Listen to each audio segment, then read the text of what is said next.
Kira-kira ada 10 orang dan malam itu memang Bang Rismon saya lihat wajahnya agak berbeda dari biasanya. Ada ketakutan di wajahnya dan dia mendengar sebuah isu bahwa ya kawan-kawan media, hari ini saya hanya mau menyampaikan mungkin tanggapan saya terkait video semalam. Tadi abang ini ada menanyakan apa benar penelitian itu dilakukan 2 bulan ini. Saya mau menyatakan sesuatu bahwa di akhir-akhir tahun, Bang Rismon itu sangat sibuk menulis buku Gibran Endgame. Yang pada akhirnya di malam tahun baru kami luncurkan. Malam tahun baru, saking sibuknya dia dan saking ambisius dia untuk menuliskan buku itu, karena isinya memang kenyataan. Dan diantaranya adalah isi perjalanan Pak Roy. Saya waktu itu diajak sebagai reseller dan manajemen dari buku tersebut. Ketuanya dulunya Pak Agus Yunanto yang ada di sana, tapi ujung-ujungnya jadi saya.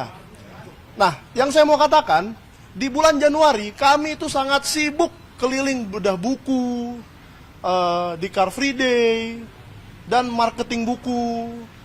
Sehingga saya tidak tahu kapan Bang Rismon membuat penelitian yang dia katakan semalam. Saya hampir setiap hari bersama dengan Bang Rismon, dan saya tidak tahu kapan dia bisa meneliti sebagai dokumen-dokumen ijazah itu, katanya gradient, katanya translasi, dan seterusnya. Dan saya setiap hari bicara dengan Bang Rismon secara detail mengenai ijazah Pak Jokowi dan ijazah Mas Gibran. Sehingga kalau ada penelitian itu yang dimaksud, mungkin saya aja kali yang bodoh tidak mendengar sama sekali. Padahal setiap hari berada di sebelahnya. Dan yang saya mau katakan, di tanggal 18 Januari, sekitar tanggal segitulah ya, 1 hari sebelum bedah buku di Bandung, kami berkumpul sebagai manajemen, kira-kira ada 10 orang, dan malam itu memang Bang Rismon, saya lihat wajahnya agak berbeda dari biasanya.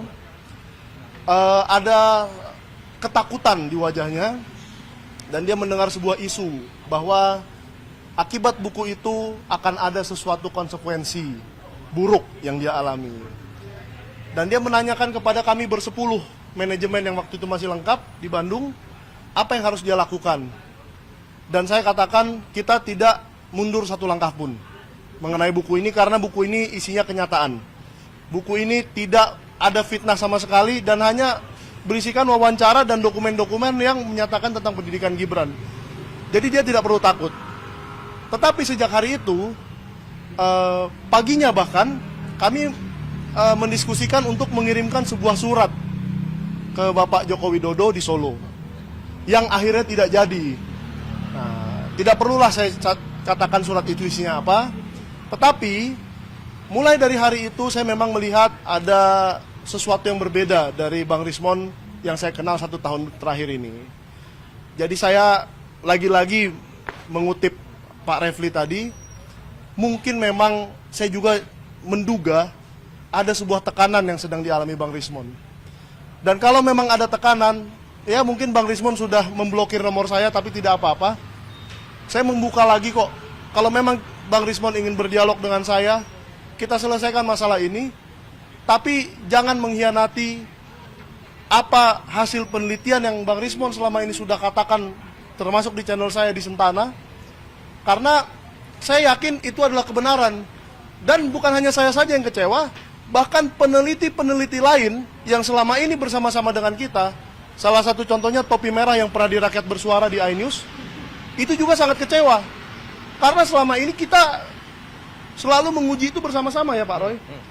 Itu bukan penelitian Bang Rismon sendiri, bersama Pak Roy, bersama Topi Merah, dan bersama Prof. Tono Saksono, dan bersama puluhan peneliti lainnya yang berpikiran sama, hanya tidak bersuara selantang Bang Rismon. Nah, jadi kalau memang ada penelitian baru yang dia buat diam-diam tanpa sepengetahuan kami yang bersama dengan dia tiap hari, ya mungkin inilah saatnya Pak Roy yang menjawab. Silakan diadu secara akademis. Kalau memang benar-benar mau diadu secara akademis, saya juga mengajak seluruh media untuk meliput duel akademis itu, ya, karena itu baik untuk rakyat Indonesia. Terima kasih.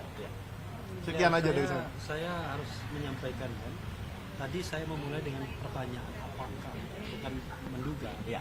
Dan jadi apakah dia melakukan ini dengan kehendak bebas ataukah karena dalam tekanan? Itu pertanyaan, itu Ya. question, ya.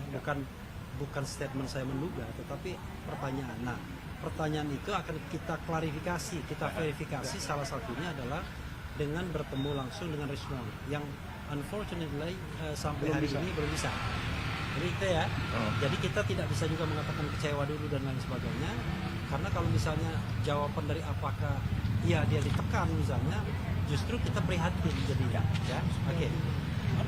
Nah, Saya kecewa itu- sebagai sahabat aja. Nah, kalau Michael boleh kecewa sebagai Iya. sahabat, tapi kami sebagai lawyer tentu akan melakukan tabayun, klarifikasi, verifikasi. Ya. Dan tibalah kita pada saat yang berbahagia untuk mendengarkan dan memperlihatkan kaosnya Mas Emang Roy. pakai kaos? Belum Baik. tentu ya. Assalamualaikum warahmatullahi wabarakatuh. Rekan-rekan sekalian, rekan-rekan media yang sangat saya hormati dan kami hormati bersama. Pertama-tama saya aturkan banyak terima kasih untuk para lawyer di bawah pimpinan Mas Refli Harun.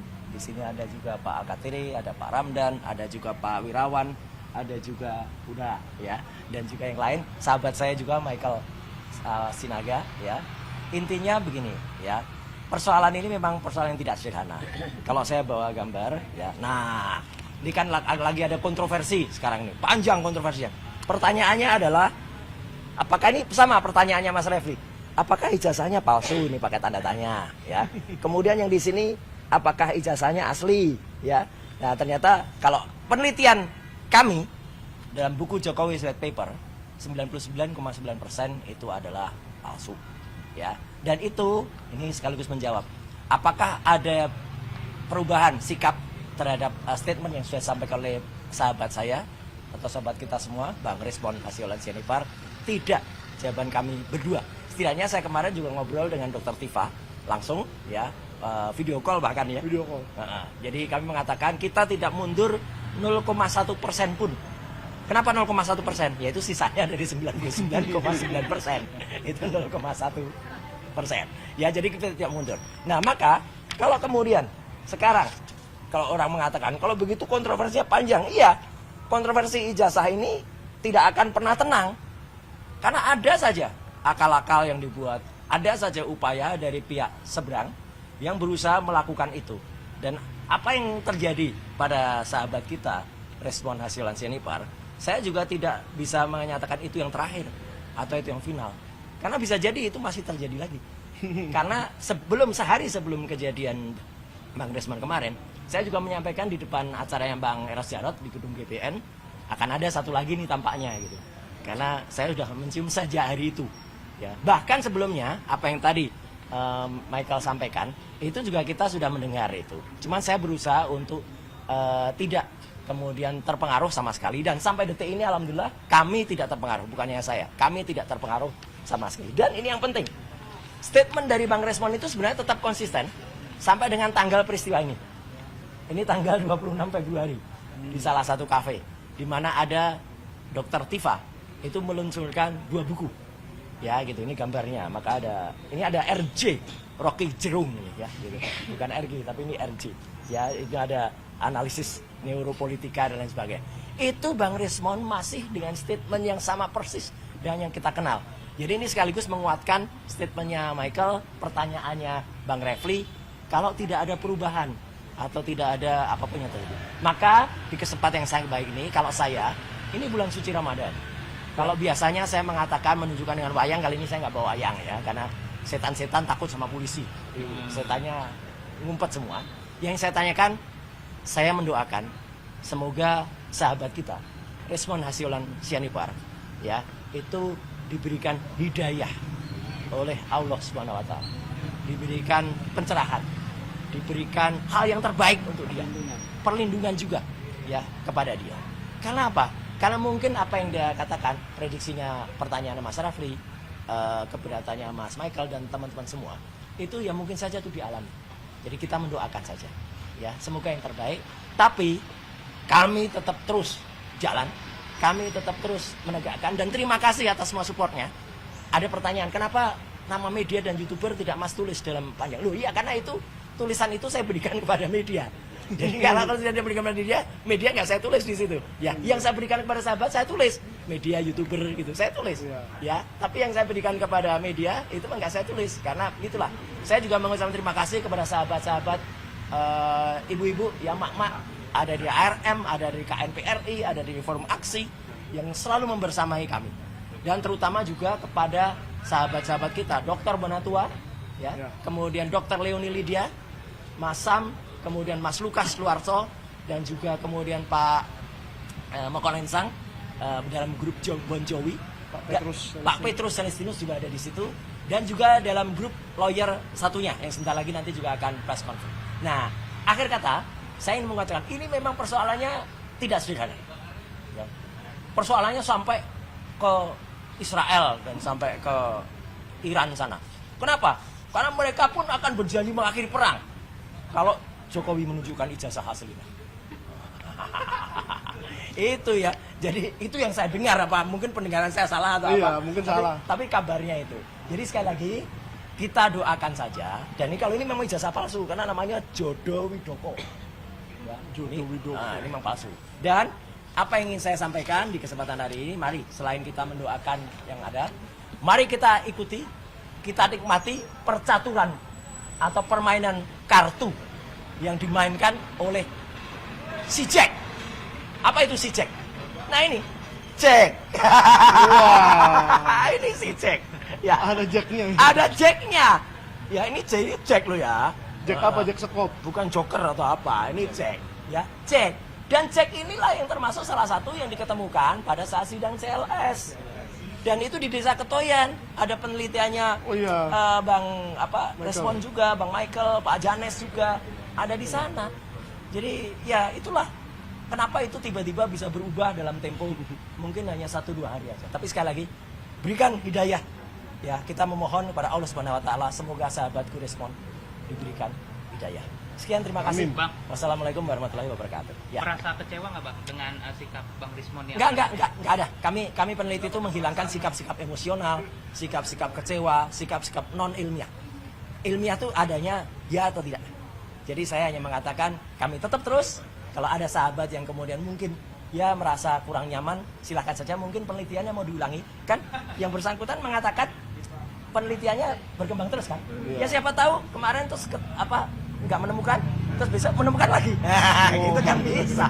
Iya kan nggak apa-apa, biasa. Mas ya. Oke, saya kira itu ya. Ya. Oh iya. Ya, itu saya terus terang harus meminta advice dari para kuasa hukum. Tapi kalau dalam main kartu itu kadang-kadang keluar Jack, kadang-kadang kalah dengan Queen, kalah dengan King, tapi yang paling menang As.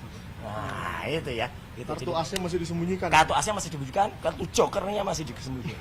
Ya, itu ya. Atau as paro ya maksudnya? Oh iya, ada dong. Ada dong. dong. Kita mesti punya dong. Tapi tunggu saja semua tanggal mainnya. Ya, itu ya. Stay updated. Info terkini masih banyak. Jangan lupa subscribe, like, dan share YouTube official OKZone. Dan selengkapnya ada di okezone.com.